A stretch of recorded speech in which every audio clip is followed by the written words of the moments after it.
Hello दोस्तों, आप सभी को प्रभु यीशु मसीह के नाम में जय मसीह की। परमेश्वर के नाम की स्तुति और महिमा हो। फिर से मैं आप सभी का स्वागत करता हूं हमारे एक और नए वीडियो में। दोस्तों, क्या आप भी प्रार्थना करते समय आपको ऐसा महसूस होता है कि आप प्रार्थना नहीं कर पा रहे हैं? आप बहुत कोशिश करते हैं कि वचनों को याद करें और उन वचनों के आधारित आप प्रार्थना करें, लेकिन आप कर नहीं पाते हैं। तो आज के इस वीडियो के माध्यम से मैं आपको बाइबल में से 5 वचन बताने वाला हूं।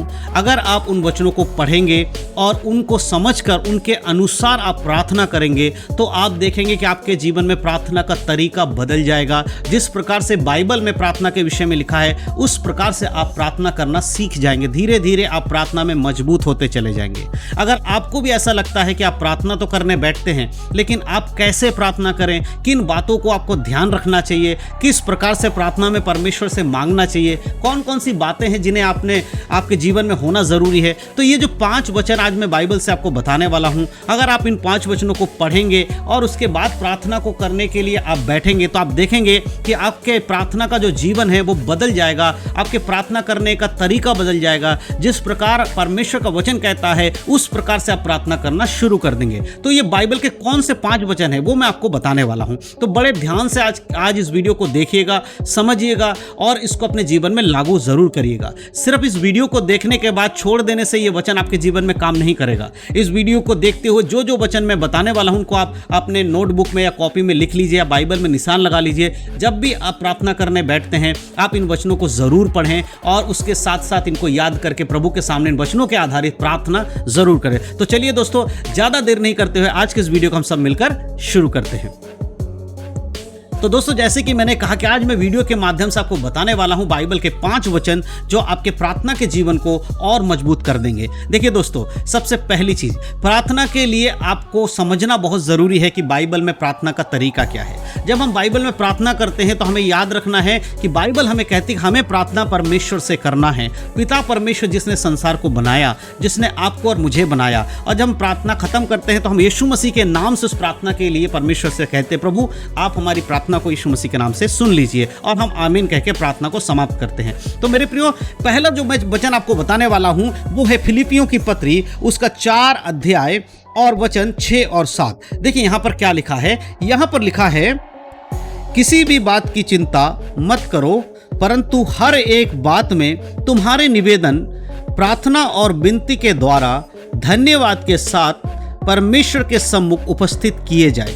यहां पर परमेश्वर का वचन कहता है कि किसी भी बात की चिंता नहीं करनी है। जब आप प्रार्थना करने बैठते हैं तो हो सकता है आपके बहुत सारी प्रार्थनाओं का विषय होगा और आप बहुत सारे टेंशन में होंगे, चिंताओं में होंगे। प्रभु कहता है चिंता मत कर, जो तेरे जीवन में प्रॉब्लम्स हैं वो सीधे सीधे तू मेरे पास लेकर आ और धन्यवाद और विनती करते हुए परमेश्वर के सामने निवेदन के हिसाब से परमेश्वर से कह दे कि परमेश्वर मेरे जीवन में प्रॉब्लम है और मैं जानता हूं कि आप मुझे इस प्रॉब्लम से निकालेंगे। जब भी आप प्रार्थना करने बैठे तो प्रभु को धन्यवाद देकर प्रार्थना करें। आप अपने जीवन में होने वाली परेशानियों से दुखी ना हो, प्रभु से कहे परमेश्वर आप ही मुझे संभालने वाले हैं, ये मेरी प्रॉब्लम्स है, इसीलिए परमेश्वर मैं आपके पास लेकर आया हूं। तो इस प्रकार धन्यवाद के संग किसी भी बात की चिंता नहीं करनी है, परंतु हर एक बात के लिए परमेश्वर का धन्यवाद करना है और निवेदन प्रार्थना के साथ अपने विषय को परमेश्वर के सम्मुख में रखना है। और 7 आयत कहता है, तब परमेश्वर की शांति जो सारी समझ से परे है तुम्हारे हृदय और तुम्हारे विचारों को मसीह यीशु में सुरक्षित रखेगी। जब एक व्यक्ति प्रभु पर आश्रित हो जाता है, परमेश्वर से प्रार्थना करता, सब कुछ परमेश्वर के हाथ में सौंप देता है, तब प्रभु आपको अपनी शांति देता है। ये संसार आपको जो शांति देता है परमेश्वर वैसी शांति आपको नहीं देता है।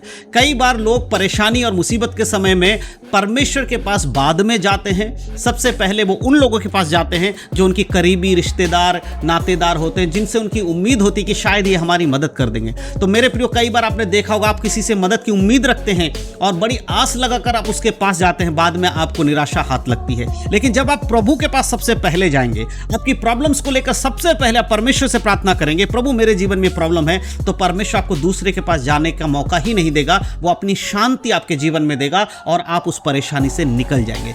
ये चीज हमें समझना बहुत जरूरी है। तो ये पहला वचन जो मैं आपको बता रहा हूं कि प्रार्थना से पहले आपको ये वचन पढ़कर अपने अंदर एक विश्वास लेकर आना है और फिर प्रार्थना में बैठना है। अगला एक वचन मैं आपके लिए पढ़ना चाहता वो है भजन संहिता अध्याय 5 और वचन 3। यहां पर लिखा है, हे यहोवा भोर को मेरी वाणी तुझे सुनाई देगी, मैं भोर को प्रार्थना करके तेरी बाट जोऊंगा। एक विश्वासी के जीवन में सबसे प्रथम काम जिस दिन वो सूरज देखता है या जिस दिन वो जीवित रहता है वो क्या होनी चाहिए?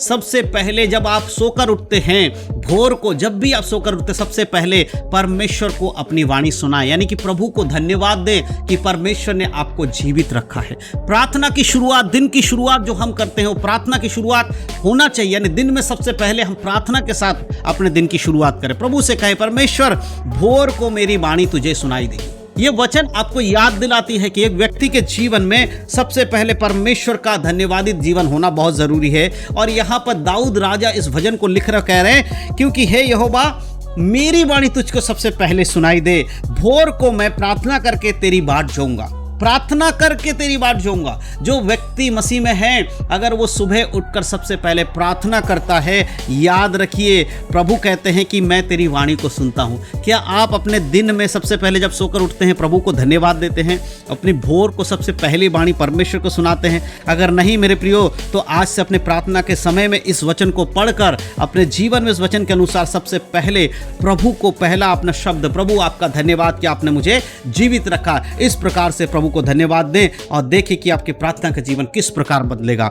अगला वचन मैं आपके लिए पढ़ना चाहता हूं, भजन संहिता और उसका 90 अध्याय उसका 14 आयत। यहां पर इस प्रकार से लिखा है, भोर को हमें अपनी करुणा से तृप्त कर कि हम जीवन भर जय जयकार और आनंद करते रहें। परमेश्वर से क्या प्रार्थना करना है कि हे परमेश्वर भोर को अपनी करुणा हम पर दिखा। जिस प्रकार हम भोर को उठकर आपको प्रार्थना कर रहे हैं, आपसे विनती कर रहे हैं, अपनी वाणियों को आपको सुना रहे हैं, आपकी महिमा कर रहे हैं, उसी प्रकार हे परमेश्वर अपनी करुणा से हमें तृप्त कर, हमारे जीवन में अपनी करुणा दे, ताकि हम इस संसार में रहते हुए, मुसीबतों से निकलते हुए, परेशानियों के बीच में से होते हुए आपकी शांति को लेकर जीवन भर आगे बढ़ते रहें और आनंद करते रहें। ये वचन हमें इतनी शक्ति देती है मेरे प्रियो कि हम परमेश्वर के वचन के साथ ही अपने जीवन को शांति में लेकर चल सकते हैं। इसीलिए वचन के अनुसार प्रार्थना करना बहुत जरूरी है। अगला एक और वचन हम पढ़ेंगे, भजन संहिता और उसका 143 अध्याय और वचन 8 पढ़ेंगे। यहां पर देखिए क्या लिखा है। यहां पर लिखा है,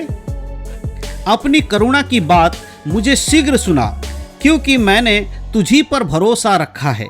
जिस मार्ग में मुझे चलना है वह मुझको बता दे, क्योंकि मैं अपना मन तेरी ही ओर लगाता हूं।